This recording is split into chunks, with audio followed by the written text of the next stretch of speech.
अरे राजा जी के ओठावा में जय हो ताली बजा दो भैया।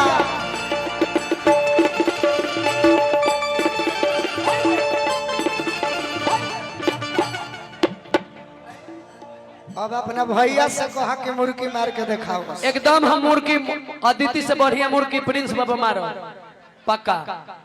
दिखावा तनी अंदर तू बोल।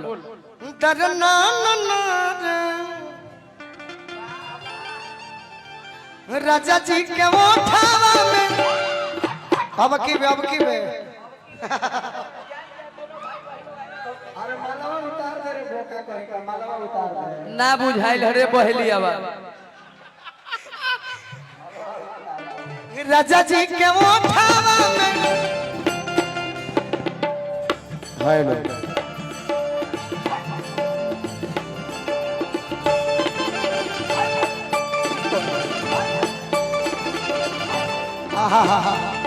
गुड्डू भैया यह मुर्गी हो ई मुर्गी के दिखाई कोई ई पीछे का डिस्प्ले देखो नहीं कि अगला के हुमन दिखाओ। गुड्डू भैया यह मुर्गी हो जाना तने तू अकेले सबके लड़ा। अरे महाराज रउरा जींस में बानी तो का भइल बा मुर्गी के मतलब गुड्डू हलचल। गेंडा स्वामी ए गेंडा स्वामी तुम जिस दिन से तुम खेल खेल रहे हो मैं उस दिन से खेल रहा हूँ जिस दिन तेरे बाप दादाओं ने अपने बालों में खिंचाव लगाया करता था। मुर्गी के माने गुड्डू हलचल एगो प्रकार ना कम से कम 14 हो 18 बा 4 गो भुला गई है कि राजा जी के ओठावा में राजा जी के ओठावा में फिर से अदिति है नहीं आ जा हाँ होके नो।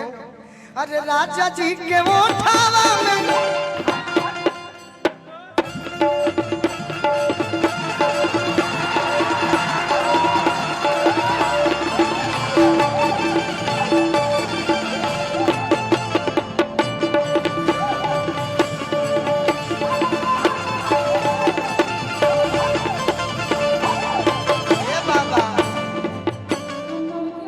अरुण भैया ये मतलब है मुर्गी का मन ही हो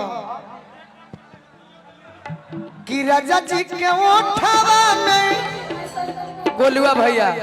देखा ये चलते ई मुर्गी ई मोटकी क्वालिटी रहल ठीक बा ई बनिहारा वाला मुर्गी बा ठीक बा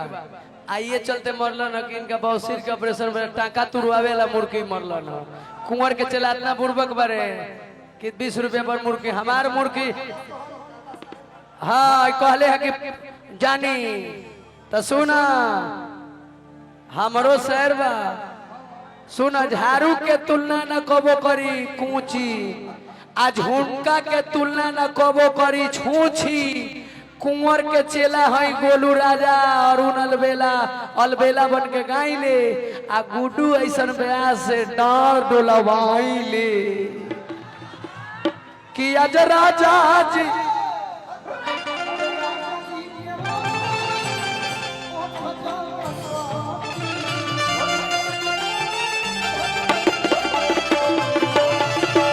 भुकु भुकु बारी हमारा दिलवा के बाती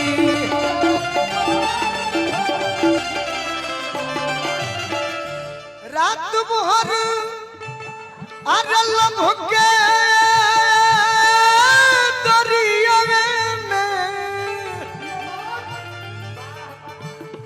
रात भर लपके दरिया में नहान हो खेती आज राजा जी के कोरवे में आज राजा जी के कोरवे में जवान हो। ये बाबा समय कम लेवे के बा आ गीत ज्यादा गाई जा कि रोअगन